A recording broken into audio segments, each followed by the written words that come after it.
Hello, space fan. It's Greg Allison with Galactic Greg. It's coming straight to you tonight in the wee hours of 24 January 23. Time on deck is 03:1100 hours Central Standard Time. My friends, an asteroid comes our way. It might mow our hay. It's coming close very soon. And we've got the Earth's core has stopped spinning and it's gone chunk. What does that mean? What could happen? So anything at all, or maybe something. Should you be scared of either one? I'll tell you why. Probably not, but you should keep an eye wide open. Sleep with one eye open, because it's getting interesting. So hang on, guys. We'll go over that, and we're going to talk about the end of astronauts, according to a couple of people, including Sir Martin Rees, the Astronomer Royal of Britain. And that's totally the wrong tech. Maybe I need to do a separate video on that topic alone on this channel, because I really need to bang on that. That just deserves some discussion. Now we are live, so since we're live, I am going to update my computer over here where I can watch you guys and see what you're saying back. We'll see how many's in the house and what's cooking on your side. La la la la. And we're not going to be long. This will be a fairly short video, I hope, simply because I got a lot of ground to cover and not a whole lot of time to do it. It's late. It's early. I haven't been to bed yet. So I got to hit the hay and get up and have another day. It's almost time to wake up. All righty, guys. All right, we got how many people in the house? We got 25 in the house and 21 thumbs up. That tells me the folks that come here are the ones that really love me. But most of the people that's in the house gave me a thumbs up right off the bat without any requests for it. I know you guys love me. Of course, this is the third video you've watched me on tonight. Let's see, a bat witch wiggler. How you doing? One of my worm fans, I suppose. All righty, guys. Waiting in the house, traveler. All right, we got a few people here. I appreciate that. So let's go in here and talk Sabra Leta E. I can't say that right. Sabra Leta E. Oh, is that like a Nordic almost? John, appreciate you, John Long, following me all three videos. Tina Williams. I see a few people I didn't see earlier. Y'all just chiming in and talking now. We're in a smaller house, or anybody joining this video that hasn't followed me from the other videos. We have anybody? If you were here, now if you're here only for this video, and we're not in our previous videos, say me. I'd like to know who might have joined us. Martin Electromag. Wahoo! All right, very good. So let's go talk about this asteroid that's going to come within 0 missed distance of Earth. That sounds like it's going to bang us.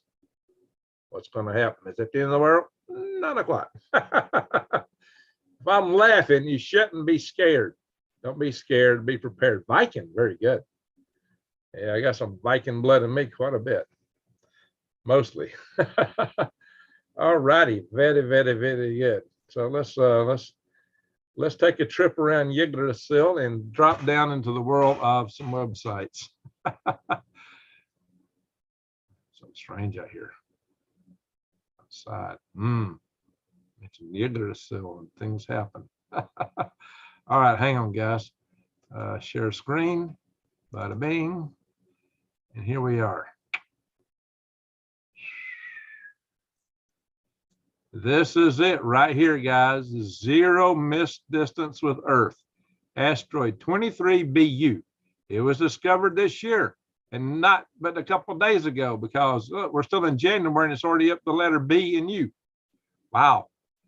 Now it's coming in at 9.3 kilometers per second. Every second this thing goes 9.3 kilometers.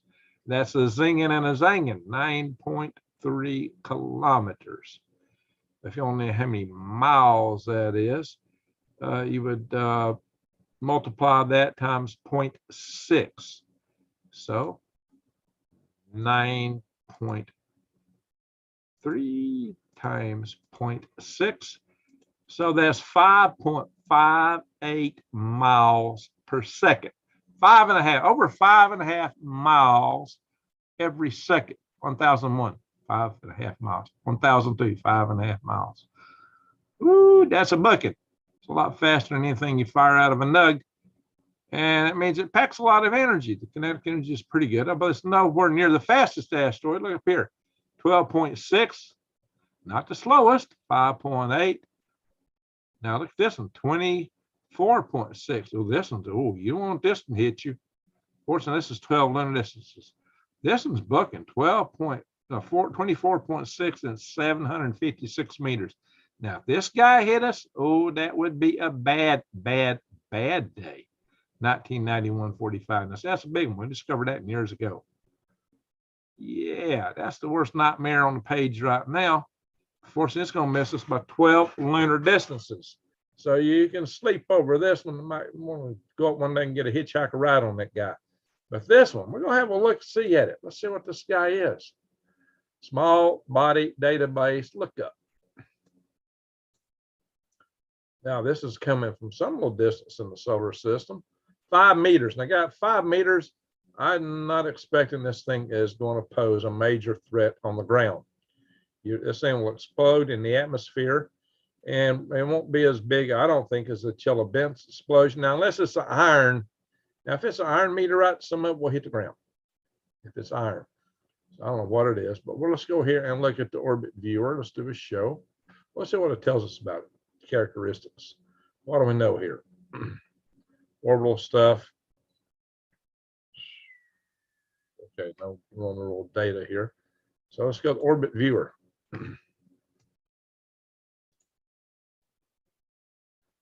Oh, it's over. It's not too far different from Earth.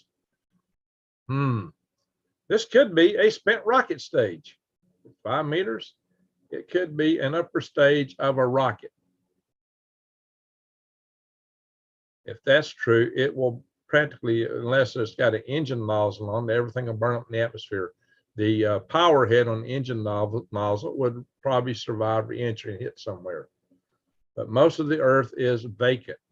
So the chances of anybody getting hit are pretty small. Think about the Challenger, which came down over the United States from California to Louisiana. Pieces rained, especially over Texas and Louisiana. Did it hit anybody? No. Because even in Texas and Louisiana, more land is not got people on it than land's got people by a long shot. By a long shot.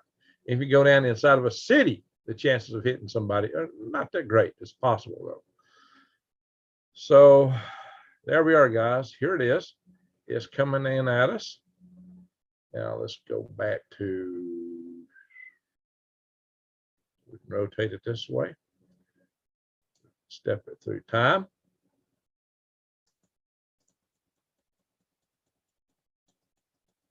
It's right there is about where it's on us. Now we're departing, diverging. It shows it going right around. With zero miss distance might mean it's just really close. It don't really mean it's going to hit us. Gas tank? Well, you know, an upper stage of a rocket, most likely.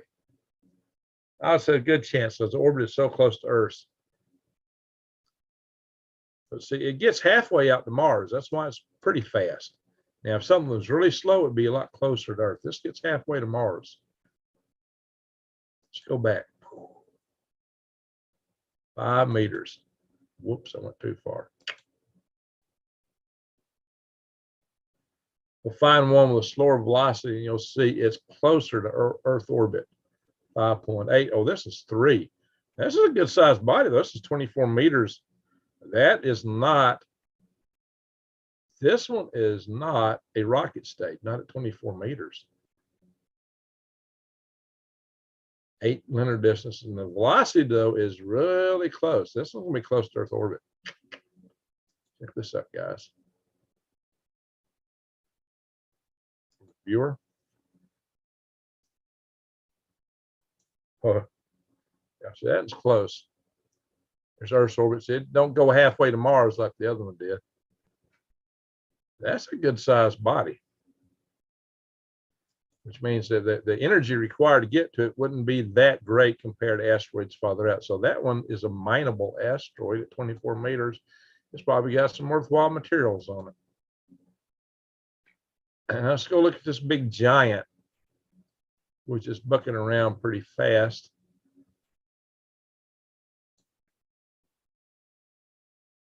This is almost a kilometer. This is over 3/4 of a kilometer, guys. This is a big puppy. If this hit, it would be a very bad day. It would be very catastrophic to have this hit us. Of course, it ain't gonna do anytime soon. And I told you it was fast, right? Well, look here. Its orbit goes out to the asteroid belt. It's got a huge inclination, and it goes inside the orbit of Mercury even. You see, that's got a huge orbit. That's why that puppy's so fast. It's nowhere near Earth orbit. That's a beast. That one is a beast. Now, if that one was coming at us, and if I looked at that asteroid and saw this number, I would be very concerned. I'd be telling guys, heads on, keep your eyes all wide open and head on a swivel. You better be paying attention to where that thing is going to hit at. And if you were on ground zero, it'd be bye-bye. If you thought you were going to be on ground zero, I'd say get the heck out of Dodge. So this one is coming in 3 days. 3 days on the 27th. I would say chances are nothing to worry about. 5 meters, I wouldn't lose any sleep over.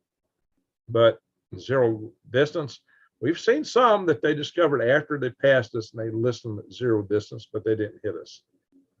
So it's going to come in mighty close. This is going to be either a direct hit or a close shave, which I do not know. Cosmic rays are dropping right now finally because the sun is active. The sun is active and the cosmic rays are dropping. But the sun's not stopping. It's got AR 3190, which is going around the other side of the sun and getting big. Hopefully it fires everything over there and not on this side. Yeah, that's a monster right there. Whoa.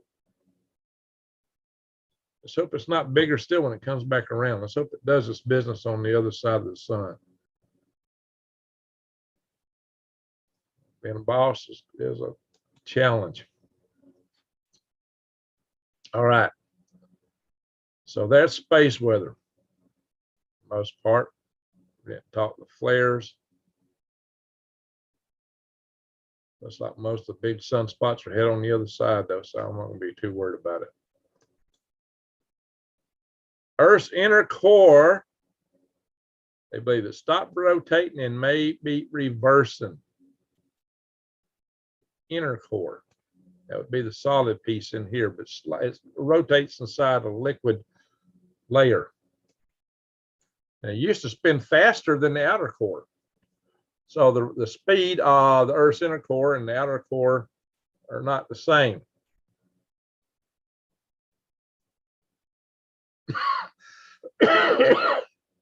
So what's happened is that they bounced seismic waves. They found sound waves coming off this inner core, and they can infer by doublets in the sound waves the velocity at which it spins, and now they're not seeing them.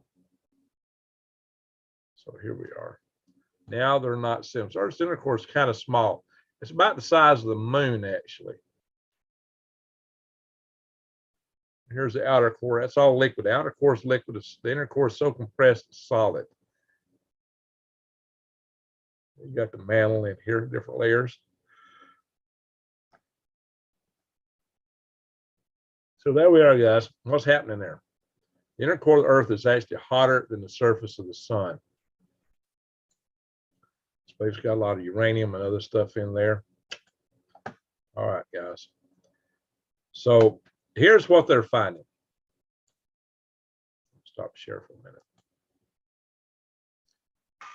They believe that this is happening every 70 years. They claim certain evidences and some things are cyclical in the magnetic field and the mantle of the Earth that they're seeing every 70 years, 60, 70 years. So they believe this is happening every 60 to 70 years. If that's true, I said if that's true, there's nothing to worry about. It's just a regular thing that happens. and it's just part of nature. Chances are that's the truth. It's just part of nature. It's probably cyclical. But the evidence for all that is a wee bit tenuous. And I got one team doing this that done some observations, and they're making a lot of extrapolations. Therefore, don't put it in the bank. It looks like it's probably okay, but the truth of the matter is we don't really know. Not entirely. Not entirely. There's still some science here that's to be vetted. You got to remember, in the scientific world, really and truly, something is supposed to be vetted by independent team, independent analysis to give it validity. And I don't think we're there yet. Anyway. Yeah, I'm going late. Sorry, guys. So let's go back and look at some of this other stuff. Ding, ding, ding, ding. Just saying, don't lose any sleep over it just yet, but we do have an uptick in earthquakes. Some people think something big is about to happen because of the uptick in earthquakes, but I don't know, guys. I don't know. All right, the end of astronauts. Why robots are the future of space exploration. All right, here's my problem with that whole scenario. It ain't about exploration. The scientists are really egoist. They think everything is about them. It's me. It's just for me. Yeah, it's all for me. No, it's not. We don't go to space for exploration. We don't go to space for science. The biggest reason to go to space is so not all our eggs are in this one basket called planet Earth.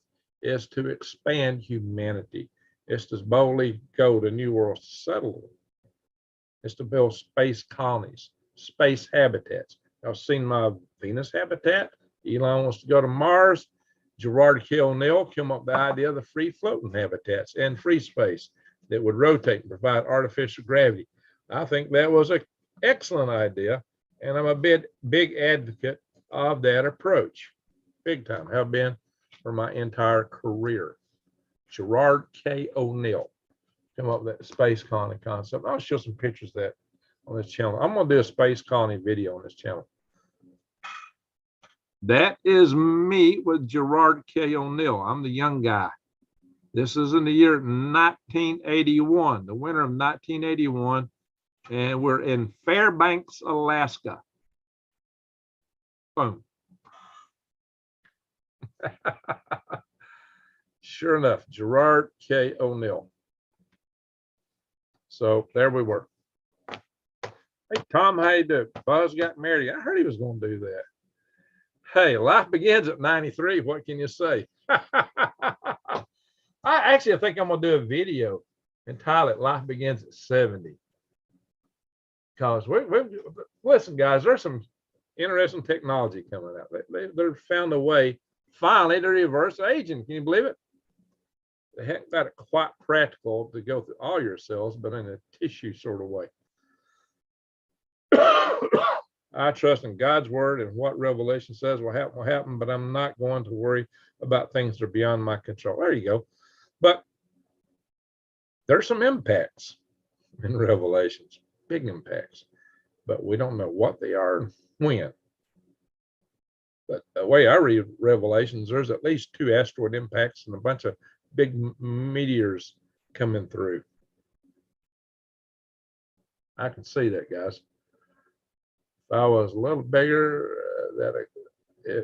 it was a little bigger than a golf ball, heavy and black. What was that? Meteorite. Oh yeah, it'd be worth a lot of money. Good looking lad, Rocket Man. Well, thank you, Granny. Appreciate that. All right, guys. So let's go back. So what it boils down to is it's not about exploration.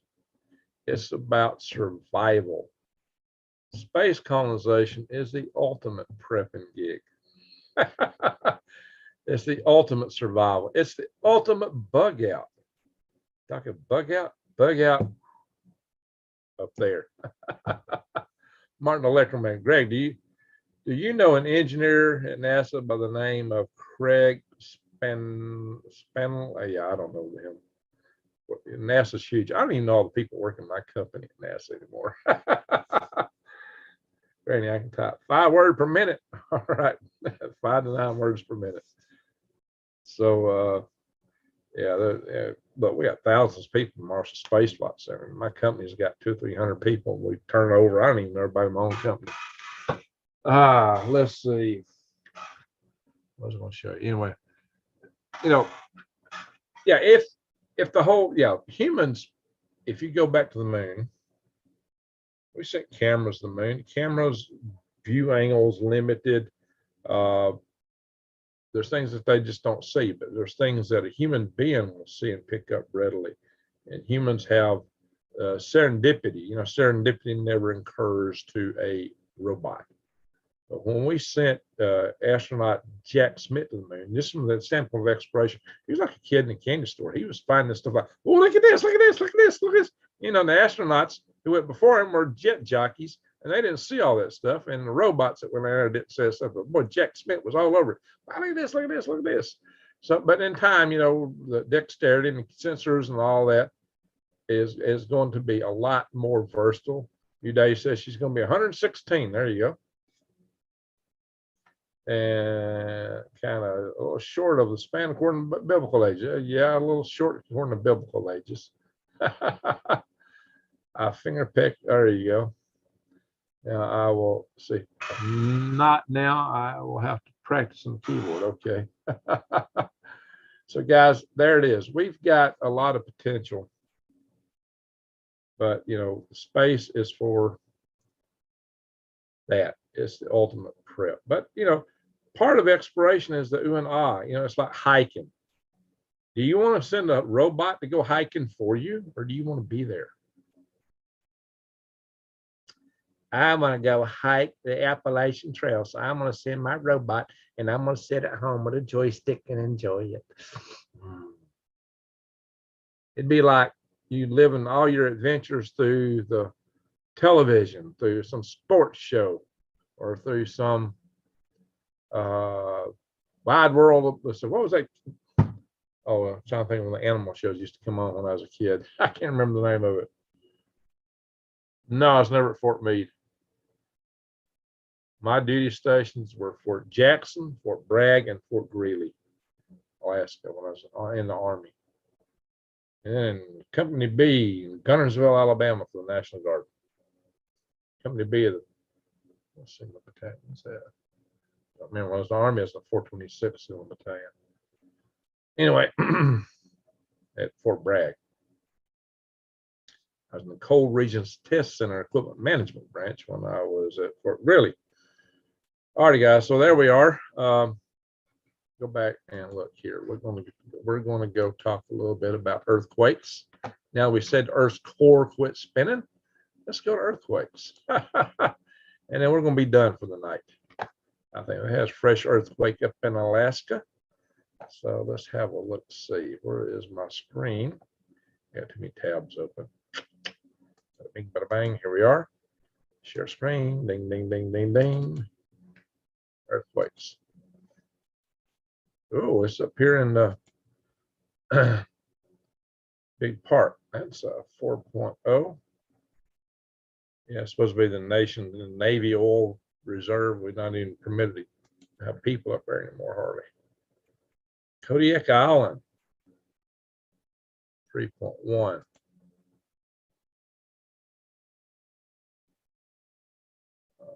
Where's that? This is Denali.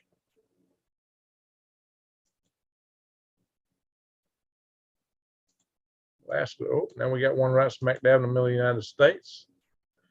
Freeport, Kansas, 2.6. No surprise out here in San Martin, California, 3.9. Juan de Fuca Plate, as usual. We get so many there. 3.0. There's on the other side. Next is San Andreas, 2.7. Puerto Rico is always rocking. There's a big one right there. Malta, 5.1. Bunch of them right here, Indonesia. All right, guys, that's earthquake world. All right, it's almost 4 in the morning my time. That'll be past 4 before I get in bed. So I might meet my Animal Kingdom. Mutual's Omaha, Animal Kingdom. Gosh, Arnold, that's exactly what I was thinking. Yeah, what was that name? Perkins. Got one guy named Perkins used to lead that. Mutual Omaha, Animal Kingdom. You read my mind, Arnold. That's exactly what I said. You read my mind better than I could. I couldn't even come up with the name. You managed it. That is cool. What was it? Carl Perkins? What was the guy's name? Something Perkins that used to moderate that. And he had a guy named Jim. He used to always go, I always called him Jim, if I remember right. I loved that show when I was a kid. But imagine, stop the show. Imagine instead of going hiking, you're watching Mutual of Omaha's Wild Kingdom or Animal Kingdom. Yeah, let's just watch it on TV. There's no point in going hiking. Let's just watch it on TV. Well, I don't mind watching TV a little bit for something interesting like that, but yeah, how would you like to experience the Appalachian Trail that way? How would you like to experience the ambiance of a waterfall through TV? It just ain't the same, guys. So I can see people going to space and tourism and industry and mining. It's not exploration. So you scientists, go home, brush your teeth, go to bed, forget about it, shut up, quit telling me that space exploration's for robots. I don't care.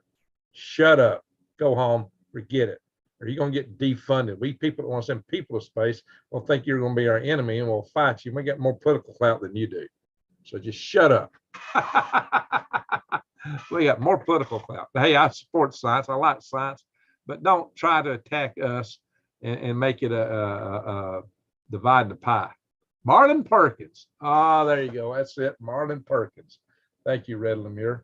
Hey, Red Lemire, that's a name it might have been on the Wild Kingdom or the Animal Kingdom. I think it was the Wild Kingdom, wasn't it? Something the Animal Kingdom. Marlin Perkins. Now, when this other guy with him named Jim, I always wanted to go to Africa because of that show. How about that? I loved that show as a kid. I love that show. I love Jacques Cousteau's shows with Eclipso. Jacques Cousteau was quite an environmentalist. Holy smart. He thought all the oceans on Earth were going to die by the year 2000. He actually thought that. That's what he wrote. So fortunately, that's not happened. Fortunately, so Greta might be kin to Greta. People, space sounds good. There you go, Stan. Everything that was programmed gets stupendous shut down. All right, so hey, science is good, but don't use it to say we don't need people. Don't use science to say it's all robots. Look, I have worked space station robotics. Space station is a manned platform. We had robots on it. People and robots will work together collaboratively. We will work together. Robots are tools, just like AI. They're tools. They belong to people. They work for people. That's the way it needs to stay. I say, Tom, excluding the greater crater, what do you think is the most abundant thing in the universe is? Most abundant thing in the universe is the alternation between the magnetic and electric field of free space, the medium through which the light wave propagates. It's characterized by the permittivity and permeability of free space. Permittivity and permeability are the inductive and capacitive components, electrical capacitive aspects of vacuum space. So how is it nothing when it's got properties like it, to include resistance, but the resistance is always the same, 300 ohms. Weird, right? 300 ohms. Read on the AI. Yeah. Hydrogen is the most abundant element. But I would say free space itself, the fabric of space-time, is the single most important and abundant thing. From that, you get particles and antiparticles, like creating and destroying each other. Lots and lots of angels. Yeah. That show, and well, light is more abundant. Photons are more abundant than atoms. So I could say photons. There's light everywhere, light and heat. Photons would be the most prevalent thing in the universe. It's material.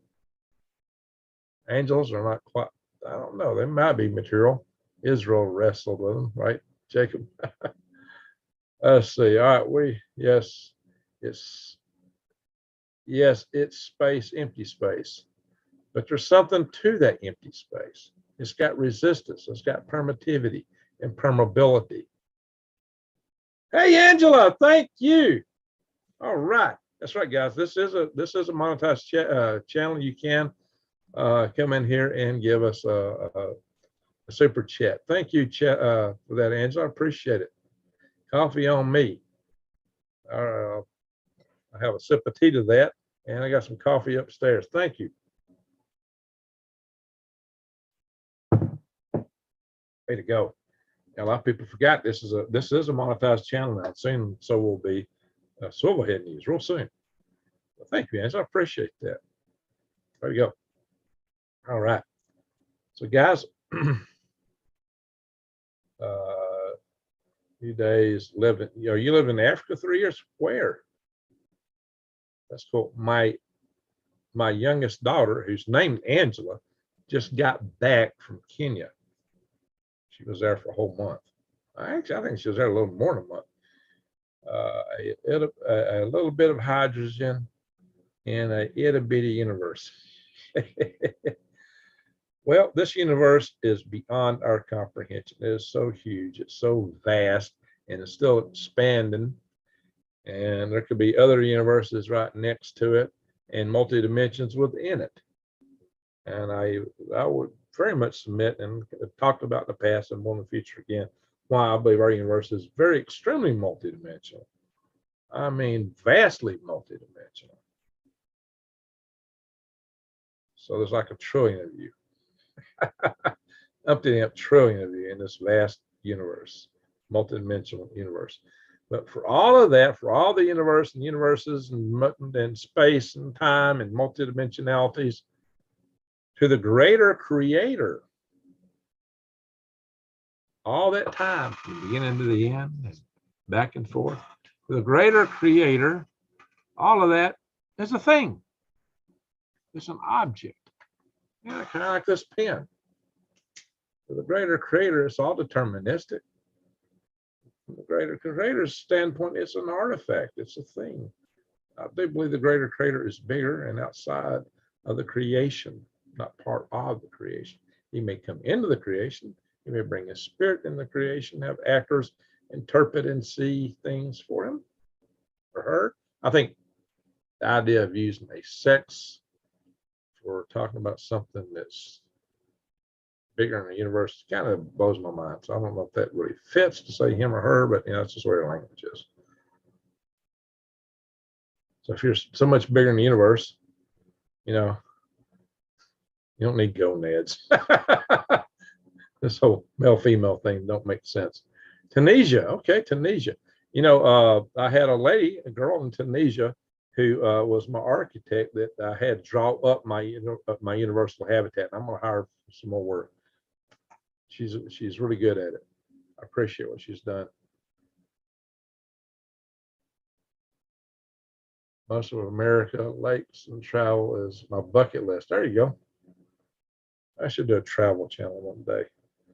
Maybe one of these health channels. I got tons of articles about health and longevity stuff. I should just put them into Quillbot, change the language on it, throw them out on YouTube. Throw some pictures. That's what a lot of channels do. That's how all they do, just that kind of stuff. What do y'all think? Is that a bad idea? Good idea?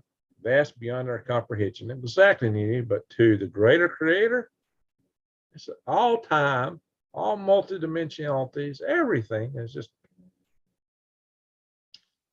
we're limited. We're limited by the speed of light, by time, but the greater creator, it's all entirely accessible instantly. And the thing in many of my videos, I've talked about that, I used to talk about the artifact. I use the solar cup usually. The universe in a solar cup. That's actually been the name of some of my videos. I've talked this on my channel. One of my channels, I've talked it on Rex's leak project, and I've talked this topic on Jeffrey Daugherty's YouTube channel. I don't know whatever happened to him. He went all flat earth on us. Poor feller. Anyway, yeah, they talked long about the androgynous being, both male and female. Yeah, that's what the Indians saw, both male and female. This male and female even makes sense in the context of a creator bigger than the universe itself. I don't know. Maybe it's a mental frame. I don't know. It's beyond. Should do another LeakCon. There you go, Angela. Will you get LeakCon, Angela? It's anything that would see the universe as an artifact is almost beyond my comprehension. I mean, I can think of this God, and I can use this to explain why we're here, why we are spiritual beings living in a physical universe. See, that's an enigma. Why are we as spiritual beings living in a physical universe? Now, that's outside the scope. Well, no, it may not be outside the scope of this channel. It's a religious sort of topic, but it fits in metaphysics. So not more than 5,000 years or so. Yeah, way more. Why not? My God is huge. Should do that. Hey, Lee, how you doing? They just confirmed the Russian frigate off the East Coast. There we go. There we go. Confirmed. Good. Hey, you got a link on that? Oh, Angela was there. All right, good, Angela. Did you see me at LeakCon? Yeah. They started to do another one, but they canceled it because of the bug. And they didn't give me I wasn't listed as a speaker, so they didn't give me a specific invite. We'll do our own con, Angela. We'll do a swivel head green graves con. How about that? We'll call it the green comet. There you go. We'll call it the hey Lee, you got a link to it? We'll call it a rendezvous. We'll go out, we'll do it outdoors somewhere. Kind of like the old mountain men rendezvous. Lee, I like to see that. You got a link to it, Lee? Did you do a video on this? So they found the frigate, guys. They found the friggin' frigate, as Lee called it. They confirmed it. There you go. Hey, thank you, Lee. That is awesome. That is awesome.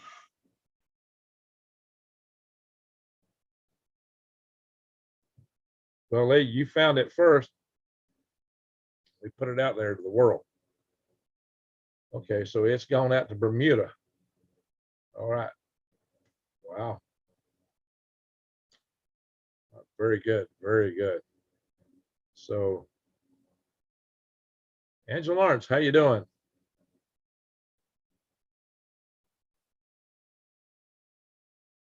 So what I want to do is I want to look at this, guys. I want to show y'all what they found here.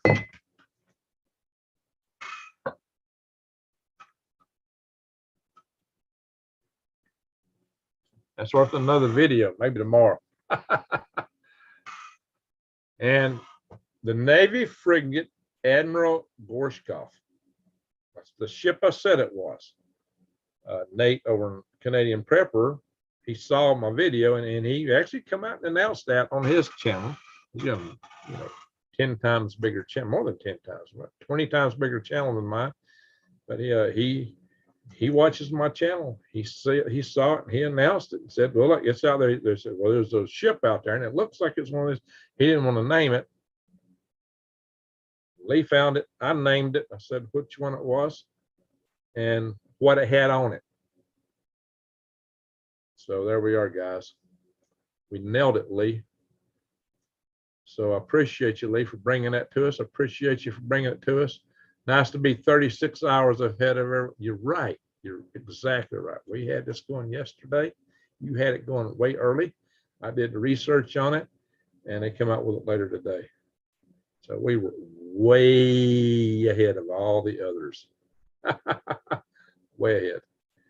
Arnold, and you said there's no such thing as time travel, huh? Hey, that's what the multiverse is for. If time were a single line, yeah, you wouldn't be able to travel on it. But if it's multidimensional, it's a different matter. New day. You just have to go faster than the speed of light. The speed of light is governed by what I just talked about earlier. Y'all asked me what's the most plentiful thing in the universe, and I said the dimensions of free space, the permittivity and permeability of free space, resistivity of free space. There's something about that. We've got the speed of light is described by the following equation. And it depends on free space or materials, because these terms vary in different materials. It is 1 over the square root of epsilon naught times mu naught, the permittivity and permeability of free space, which is the inductance and the capacitance of free space. The frequency of a resistive, capacitive, inductive electric circuit, the resonant frequency, is 1 over the square root of LC, the inductance and capacitance of the circuit. It is the same equation. One applied to the resonance of a circuit and the other compared to the speed of light through free space. So it's really how fast the membrane the light is going through can respond to the propagation of the electron. Electrons move slower, not electrons, photons. They move slower in glass than they do in space. Different glasses are different. But that is all governed by the mu naught and epsilon naught of the material. And there's also called Snell's laws, which are used for measuring, the diffraction of light within glass, the propagation through it. It can be used in laser technology. Very important. Lee probably knows about that if he's dealt with lasers. Dark matter, well, maybe, but dark matter might even be fake. Hey, Anton, good to see you. Dark matter might be fake. I think dark matter is a fudge factor used to describe something that they're missing. It could be the interaction between the different planes of the multiverse. Readily remember that something in the presence of God. The something is the presence of God, and the flat, it's not flat. Hey, I was just talking about God. My God's huge. It won't matter. Time is based on the position of the planets in relation to the sun of planets. Okay. That's how we define time. Time travel would be very problematic, because if you went back in time, if you were actually in the same spot with exact coordinate when you got back in time, there's going to be somewhere else. You're going to be in trouble. You'd have to go faster than the speed of light. To go faster than the speed of light, you'd have to change epsilon naught and mu naught. That's how you do it. How do you do that? Tension on the inertia field. All right. Oh, he says he don't ignore you. Oh, Shell, good to see you didn't fall asleep. Well, we need to all go to sleep. It's 4 o'clock in the morning. It's 4 a.m. All righty, guys. I don't thank everybody for coming in here. Thank y'all all for watching. We put about an hour on this channel, it looks like, anyway. So, Lee, appreciate it. Thank you for telling us about that. That's good. Thanks for sharing that. So now we know it's been confirmed. It's what we were talking about. So, Lee, I don't know, maybe we'll do another video on it tomorrow. We'll see. I got a bunch of things I got to do tomorrow, and I got a couple of unknowns I may have to juggle. This might merit another video. I mean, things are getting tense. That's what I just covered on my Green Greg's channel. The tension is right. The rhetoric. If nothing else is escalating, the rhetoric has escalated dramatically between Russia. Actually, they put out a lot of accusations, guys. A lot of rhetoric. Lots of claims. They're going to do this, do that, and we're pushing on this side too. So rhetoric has escalated. Will the firepower and events escalate behind it? Let's pray not, but who knows? Time will tell. All righty, guys. Thank you all for being here. Hey, and I appreciate the super chat. That was awesome. So, Angela, I already thank you for that. And Angela was on. So that's good to see. And we've been talking about doing a little conference amongst ourselves, our followers. So we might do that. I'm expecting we may well do that. I wouldn't think that Lee's a very busy man. Just wish him wrong. Lee is a busy man. And so am I. All right, everybody, check out KLW World News. Lee, put your link in here. Put your link in the channel. Put your link in, Lee. Check out KLW World News, guys. New Days usually does that, but Lee, you can do it. Either you or New Days.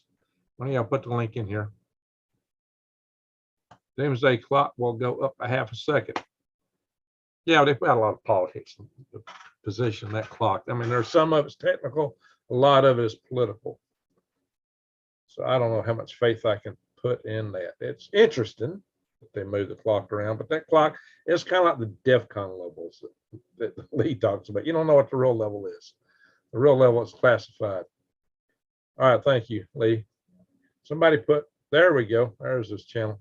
Everybody go check out Lee's channel. There it is. If you're not gone, go subscribe, bang that notification bell and click off. Go join Lee's channel. And he's got a network, and we need to work at network on our end too. New Days put it up there. Very good. Very good. All right, everybody. Mods, thank you. Lee, thank you for sharing that, for pulling me in yesterday. We had a bang up video talking about all those details. That was great. So Angela, thanks guys. Good night. Let's plan a camping powwow. That's kind of what I was calling it, a rendezvous, but that's exactly what it'd be, a camping powwow. I think that's better. Hotels, you can lose your shirt in a hotel. Function space, oh my God, they can clean your clock. If we can find a good campsite, that'd be interesting. So we got to be on the hunt for a good campsite and do a rendezvous.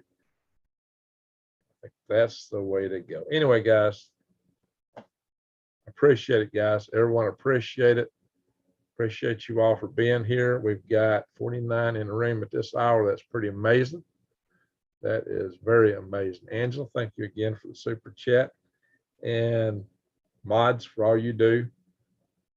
And with that, I'm going to say good night.